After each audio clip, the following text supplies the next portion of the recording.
and that pride is the number one killer of success. Despite the fact that some may see that their success is here on this earth, and they're proud of the things that they have done, they attribute all of the success to their own efforts, to their own ways. The real key is that the success needs to be measured about how we're preparing our spiritual life for eternity, because that's the real measure of success. And we spent some time talking about the relationship of Christians, of people of God, to the civil government. And really the first 17 verses in this chapter go in and out in this discussion about righteous nations, the leaders of nations, and our relationship, and really our responsibility as God sets it forth, that as long as that civil government is not impeding our obedience to God's ways, we have an obligation to be obedient to it. And we'll have some more discussion about that today. And I hope that the key that we took away from last week's discussion was that sometimes we forget something. It's very, very important. And that is that we have to leave the conquering of evil into God's hands, not try to take it on all by ourselves. Listen, we're not commissioned to go out and fight evil in a direct way, right? The way we fight evil is to do what? Is to disciple folks, okay? And if we are fulfilling our responsibility to disciple folks, then they will overcome evil in their own lives. That's our responsibility, okay? And we got to remember, the things that we see as the great tragedies, or what do you want to call them, okay, here in this nation and in this state, we're going to leave that in God's hands, because that's where it belongs. And let Him decide where and at what time and how He will bring them down. And those of us that have been on this earth for any length of time understand that in the last, in my case, at least 70 years, there have been events that have happened in this world where God took care of ungodly nations. He took care of them, okay?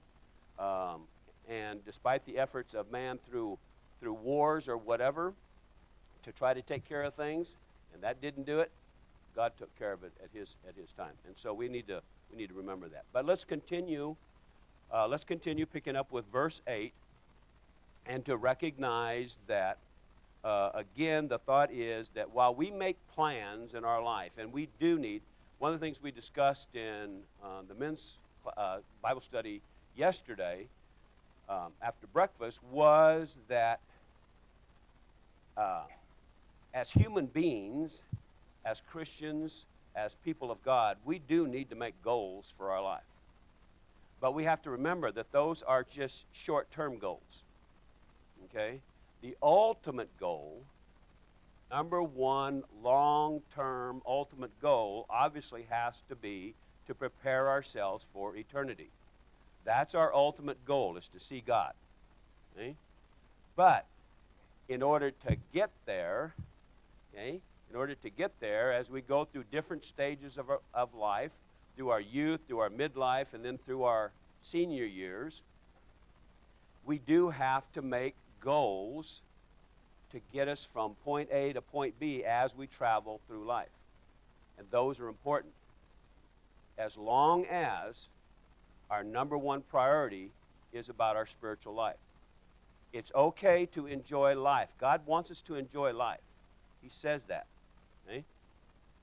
But what He doesn't want us to forget is that it's got to be within His restraints.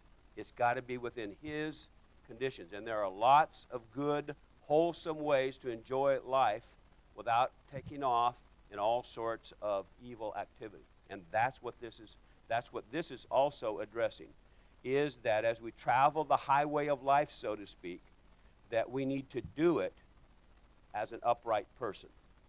We need to be ethical, we need to be moral, we need to be righteous, we need to be spiritual people. And that's what we're addressing here. So while man may make plans, we have to remember God controls the final outcome. And our plans need to be with that in mind, whatever plans we make. Let's look at verses 8 and 9 for just a second. Better is a life with righteousness than great revenues with injustice. The heart of man plans his way, but the Lord establishes his steps. The only kind of success that is eternal is established by righteousness. Any other plans that we make are short term.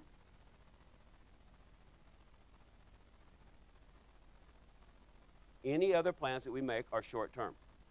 That our success should be about, our real success should be about our spiritual life and preparing our spiritual life and living our spiritual life.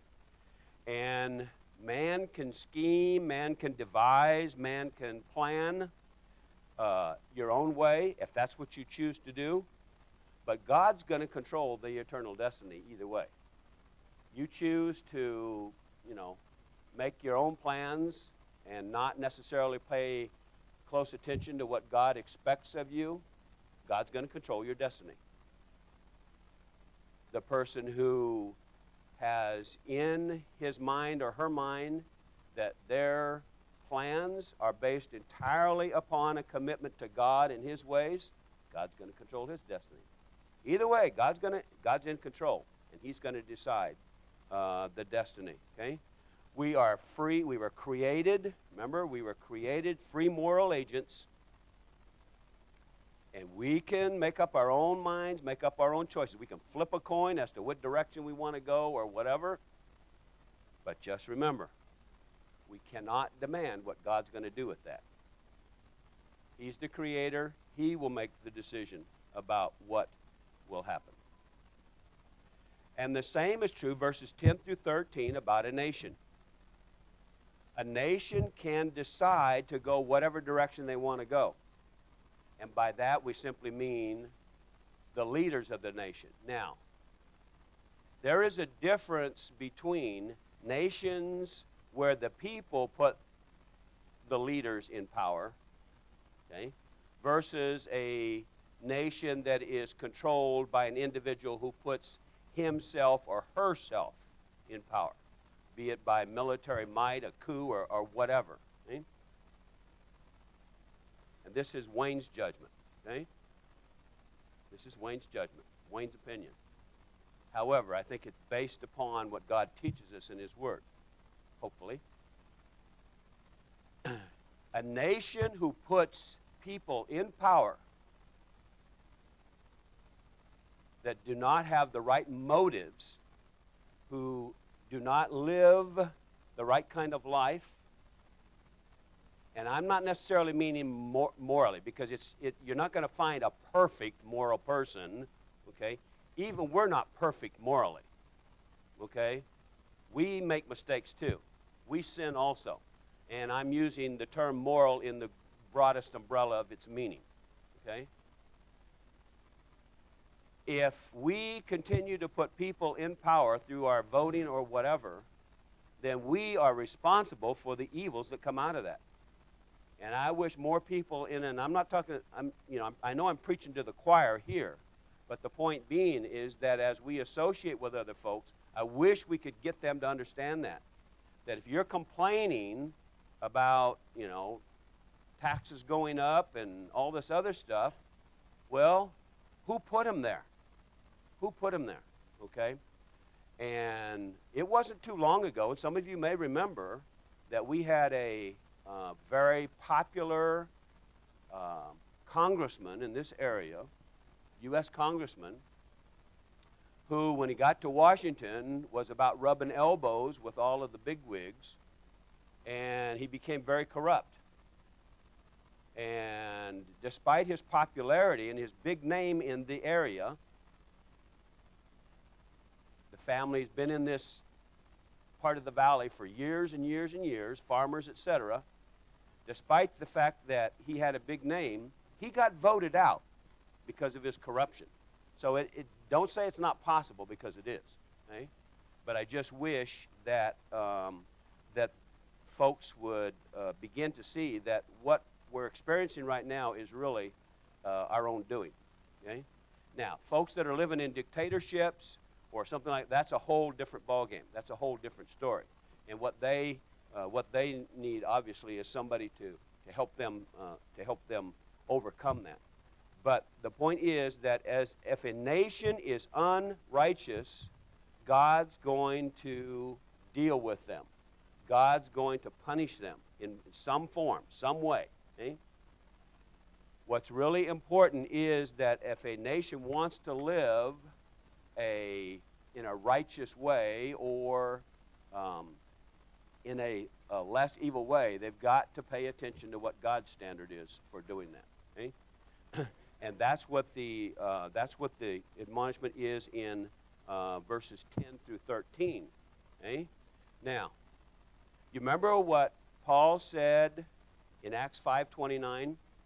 What did he say? We will obey God rather than man. Okay? That's the most important point for us to remember as Christians. Okay? Right now, we don't have a problem, at least in this country. So far, and I hope it never gets there, in mine or my children or my great-grandchildren or whatever, anybody's lifetime in this country, where there will ever come a time when, religious people of religion, okay, are told that they can no longer meet or whatever. But we have a responsibility that if that ever happens, to make sure that we obey God rather than man. As long as civil authorities make no rules, make no laws, pass no restrictions or no encumbrances upon us living in obedience to God, then we are subject to that higher authority. We are subject and we must obey that civil authority. Romans, the 13th chapter, and 1 Peter, the 2nd chapter, make that very, very clear. We have a responsibility to obey them. And so that's the most important point for us to take away from this whole section on righteous living versus obedience to civil authority. And remember, what does Romans 13:3 say? That the civil authorities are no threat to those that live a good life, to those that are obedient. They're only a threat to those who want to disobey. And so that as we are obedient to civil authorities, I'll get to you in just a minute, Antoinette. As we are obedient to civil authorities, okay, we don't have to worry about the civil authorities. It's those who want to break the law, who want to disobey, that have a problem with the civil authorities. And just watch Live PD for a while if you want to. Okay? Well, I don't know why people can't get that,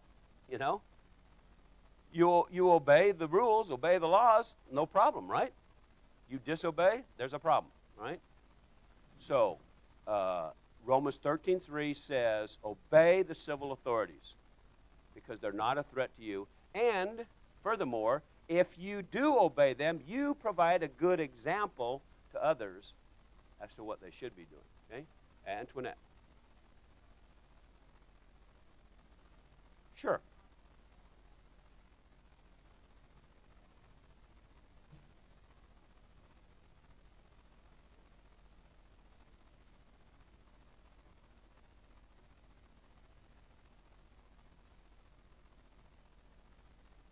That's right.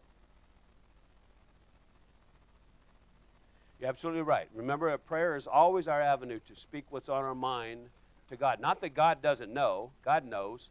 But you know what? Others need to hear what's on your mind, okay? Others, and there is power in joining together and everybody knowing what is really important in terms of who we are to pray for. Yes, Virgil?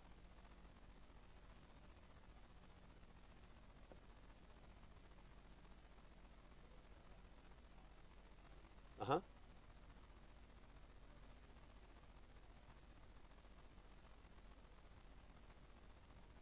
Right.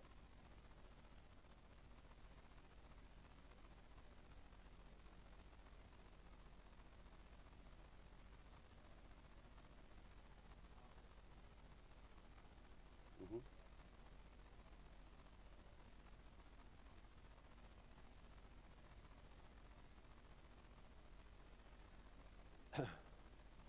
Yeah.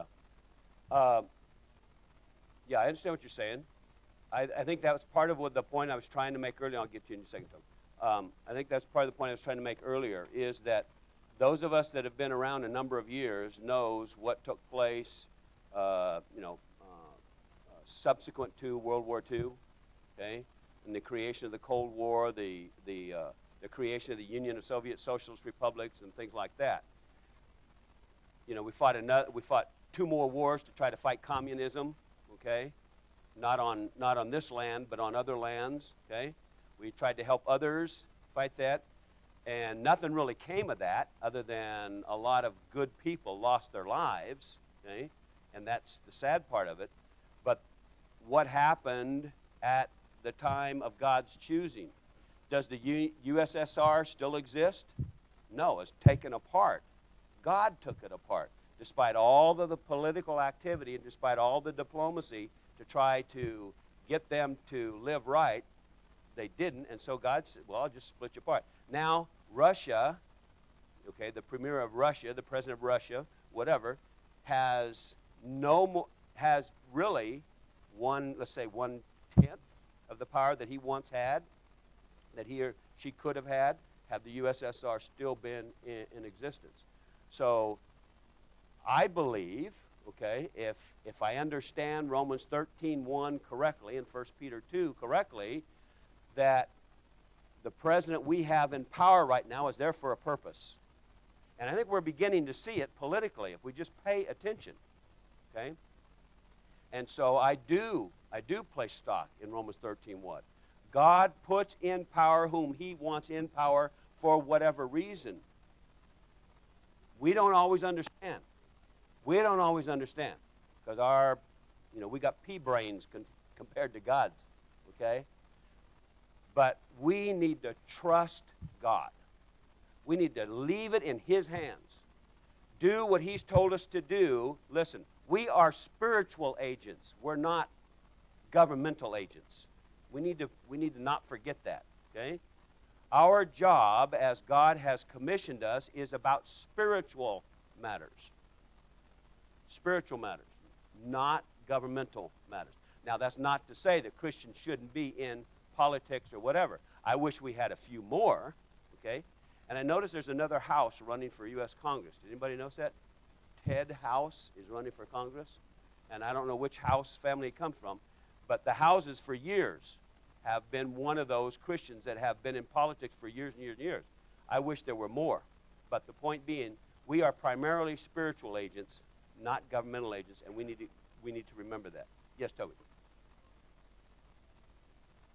That's all right. Okay.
Yeah, I understand what you're getting. Um, okay, turn to Romans 13. We're gonna. It's very much related to 8 through 17 anyway, so we're not, we're not steering off. Turn to Romans the 13th chapter.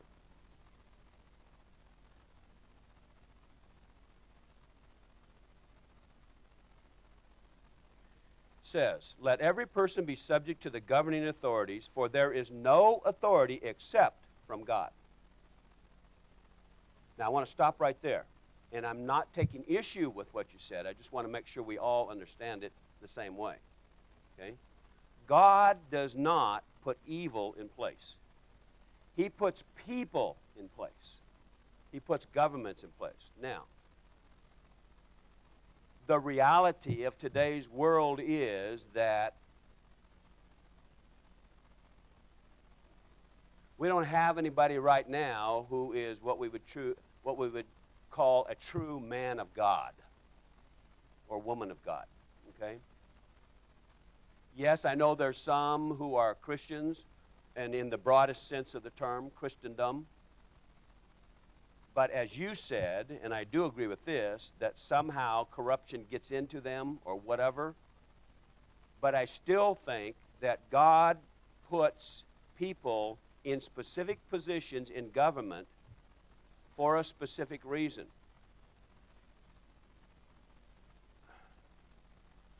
I hate to go, well, I do hate to, but I think it's necessary to illustrate the point. I don't think that whether you agree with who or what President Trump is, he's still the President of the United States. He is the President of the United States. God put him there. Through us, he put him there. He wants him there for a reason. And we're beginning to see, if we pay attention, we're beginning to see the reasons why he put him there. Okay? And so, when we read in Romans the 13th chapter, "For there is no authority except from God, and those that exist have been instituted by God."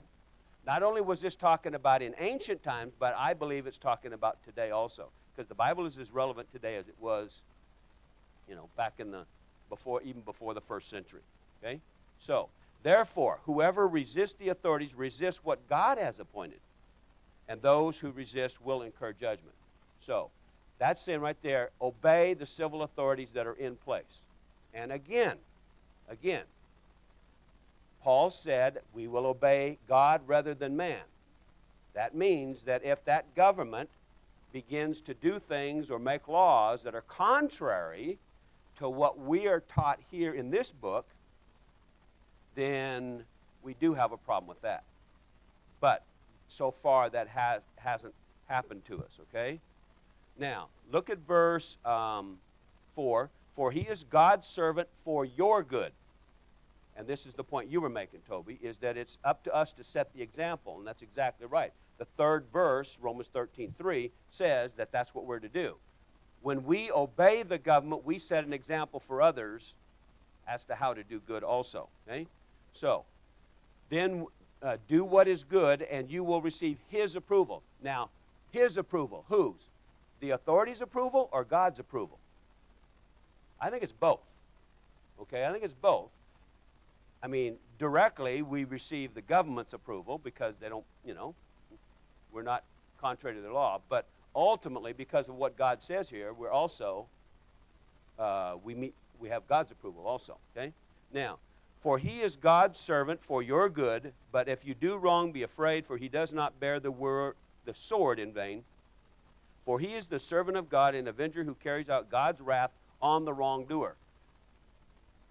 The people who are in power in this nation, specifically President Trump, since he's the ultimate authority in this, despite what other people in government might say, he is the ultimate leader in this.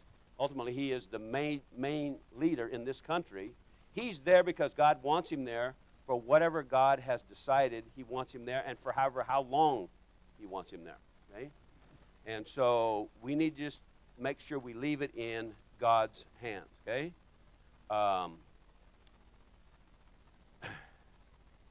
Therefore, one must be in subjection, verse 5, not only to avoid God's wrath, but also for the sake of a conscience. Again, as you said, to be above reproach, to make sure that you're living the life that God wants us to live. Now, turn over to 1 Peter, the second chapter, real quick, and then we'll get back to Proverbs. 1 Peter, the second chapter, verse 13.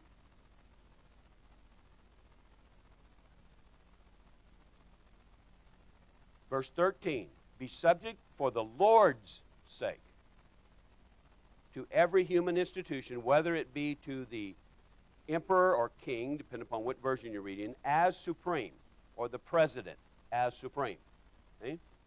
Or to governors as sent by him to punish those who do evil and to praise those who do good. Okay, those who do evil in this context is talking about law disobeyers. Okay, not about, we're not putting a characterization upon that particular incident. We're just saying they're disobeying the law. Okay, and those who do good in this context is about those who obey the law. Okay, whatever those civil laws. But we are talking about physical, civil matters here on this earth as we live our life here. We are not here talking about spiritual matters. Okay? And so we have an obligation, not only because God has told us that we need to do, because we, again, as we all are in agreement, we don't always understand the way God does things. Just us, we're committed to leaving it in God's hands and let him take care of it, okay? And so our responsibility is to, as you rightfully said, Toby, is to follow the law so that we are above reproach and we do set a good example for others, okay, in this civil setting, in this governmental setting, in this physical setting.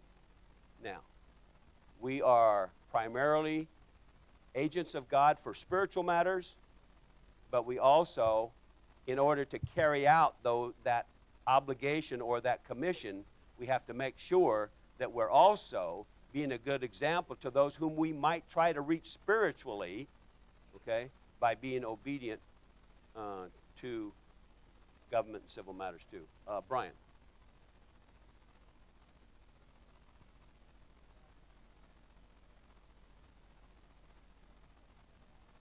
Mm-hmm.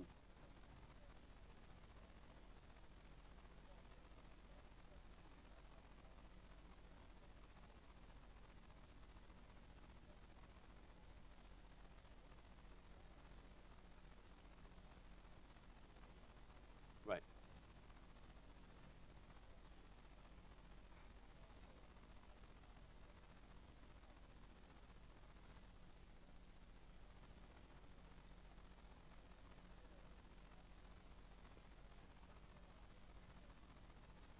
Right.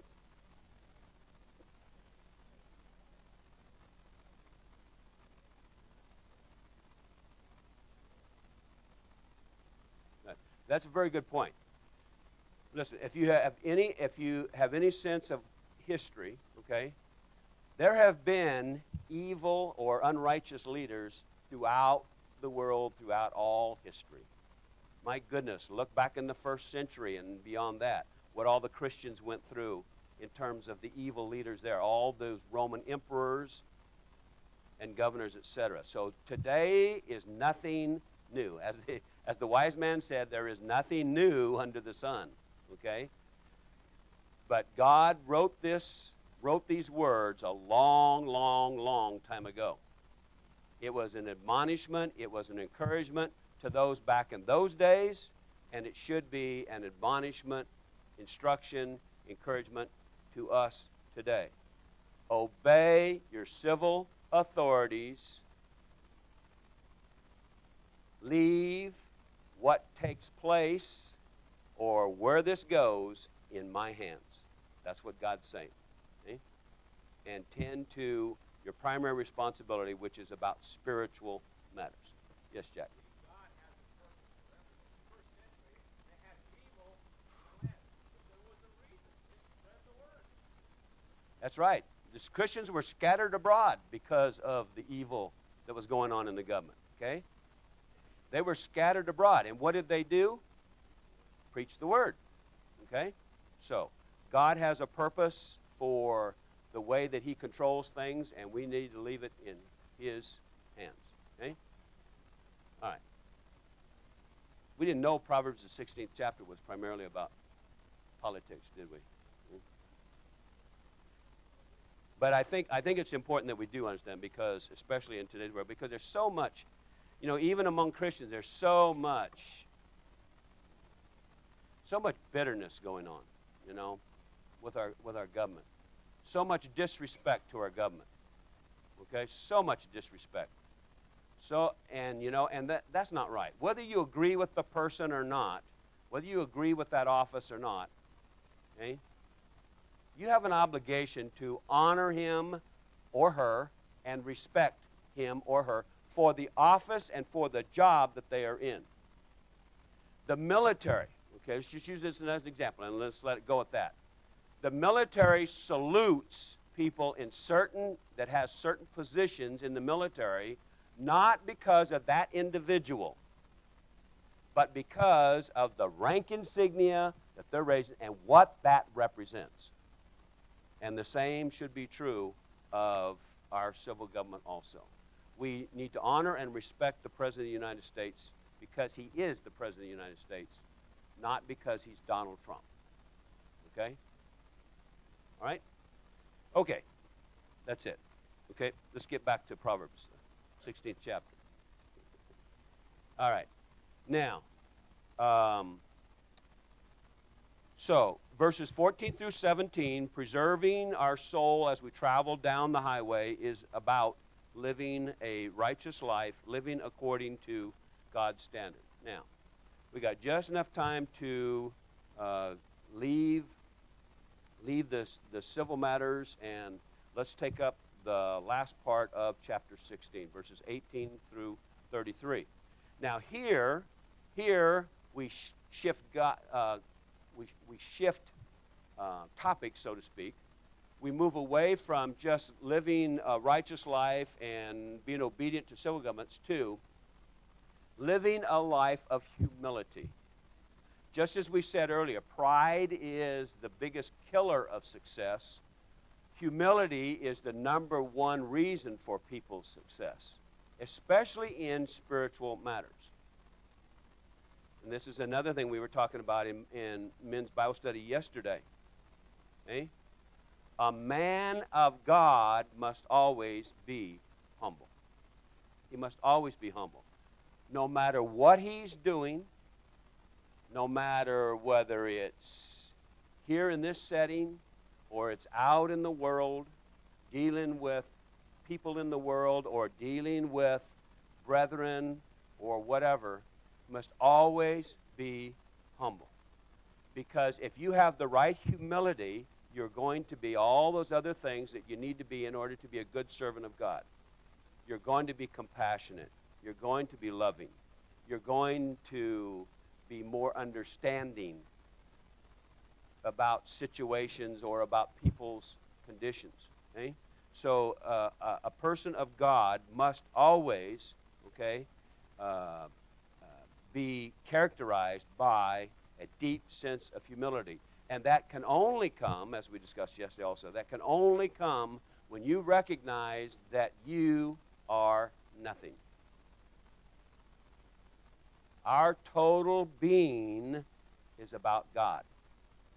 If we have the right commitment to God, then that humility is going to be there because we recognize that we are completely stripped of our own self. We're completely stripped of our own pride. It is about God and what God has done for us. He created us, and despite the fact that sin entered into mankind, He gave us a way, He gave us a means, I should say, He gave us a means by which we could resolve that conflict. When we, and I think Jack and I were talking about this not too long ago, I think sometimes we forget. When we look at the cross and that person on the cross, that's not just some man. That's God. That's God. And I think that when we recognize that God gave himself, remember that Jesus was only Jesus when he was here on earth. He left heaven to come down here to be Jesus the Christ, the Savior. When he was hanging on that cross, that was not just any human being. That was not just any man. That was God himself. He gave himself up because of things that we did, not because of things that he did. And I think if we keep that closer to our hearts, it makes us even more remorseful about when we sin. It ought to bring tears to our eyes, especially when we do it willingly. When we know it's not the right thing to do, or when we know it's the wrong thing to do, but we do it anyway, the Hebrew writer says what? You're crucifying God all over again. You're crucifying Christ all over again. And we need to keep in our hearts, into our intellectual hearts, okay, our minds, which is the seat of our intellectual heart, we need to keep in that all the time that God let himself be ripped apart from the flesh, blood all over the place, just went through a terrible, terrible ordeal. He let big spikes be driven into his wrists and into his feet. He let people stand down there and point at him and mock at him, laugh at him. Oh, you're the king. Bring yourself down. You're so big, you're so powerful. But he did that willingly, as the song says. He could have called a legion of angels to come and take him off of that cross, but he chose not to, because he knew that was the only way by which we could ever be reconciled back into his good grace. And so the next time you think about the cross, remember that that's God, that was God on the cross. And that ought to bring humility to all of us, okay? Now, pride is, I'll get to you in just a minute, Mary. Pride is the threshold for failure. Empty yourself of all your self-importance. Get rid of it, because the only way that you can truly be successful in life, especially in the preparation for the ultimate, is to empty yourself of yourself and remember that without God, you are nothing. And that will create within you the sense of humility that you need to have. And as long as you go about your Christian responsibilities and your Christian duties with that sense of humility in your mind always, whatever you're doing, not only will you be successful, but you know what? You're going to feel better about yourself also. Okay? You're going to feel better about yourself. Okay? Anyone who loves God the way they should love God will never behave in such a way that is contrary to or in conflict with, is it Galatians 2:20? What does Galatians 2:20 say? And I don't even have this in my notes, but it's one of my favorite verses. I have been crucified with Christ. And it's no longer I who live, but Christ lives in me. And the life that I now live, I live because of the faith of Jesus, who loved me and gave himself for me. So keep the right sense in, and that's what verses 18 through 33 are about. Developing humility in your life, living a life of humility. The wise man will always control his tongue. Think before you speak. And if you always have good thoughts, the right thoughts, what is it? Proverbs, which verse is it? Again, it was something we discussed yesterday. But a proverb is that as your mind thinks, so are you.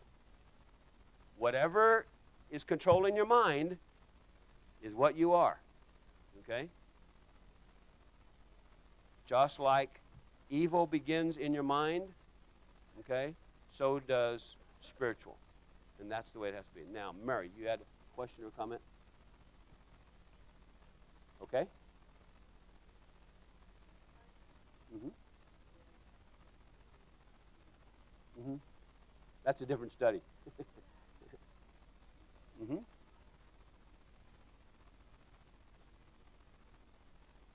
Mm-hmm. Mm-hmm.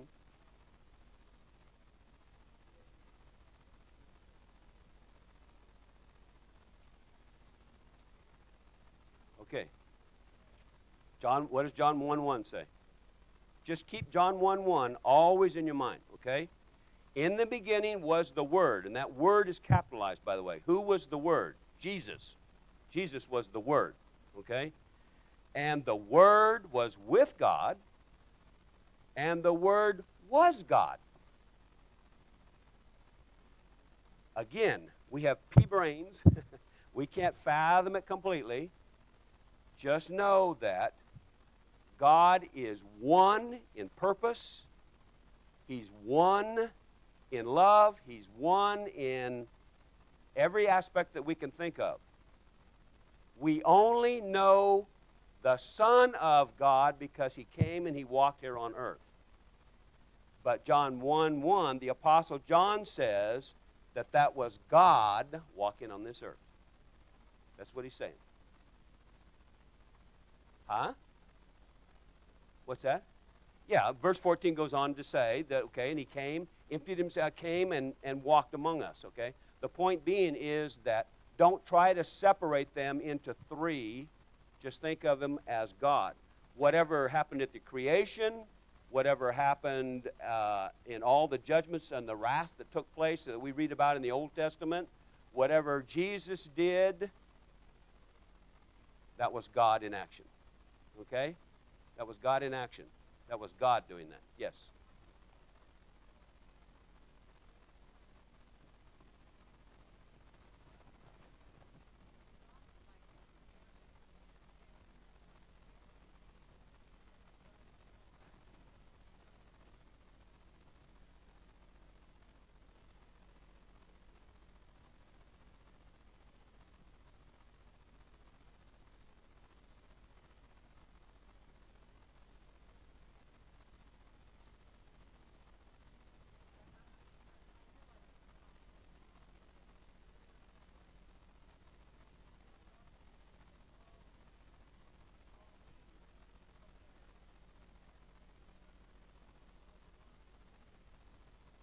Well, they're separate in what they do. They're separate in their tasks and responsibilities, but they are one in their purpose. They're one in their purpose, okay? But she's not the only one that struggles with that concept. Christians all over the world struggle with that concept. You know why? Because we got small brains. It's difficult for us to fathom, okay? We do have to cut. Yeah. Yeah.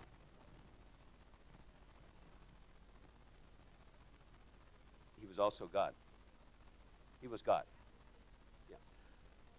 My point in making that point was that sometimes we say God the Son because that's somehow not as important as God the Father. The point is that they're all God. God the Holy Spirit, God the Father, if you want to say it that way, and God the Son, they're all God. Equal importance. No, they just do different jobs. Okay? Had different jobs to do, so to speak. Okay? And my point in saying that was that don't look at it as the man Jesus. Look at it as that's God on the cross. Because that's how important it was what happened. Okay?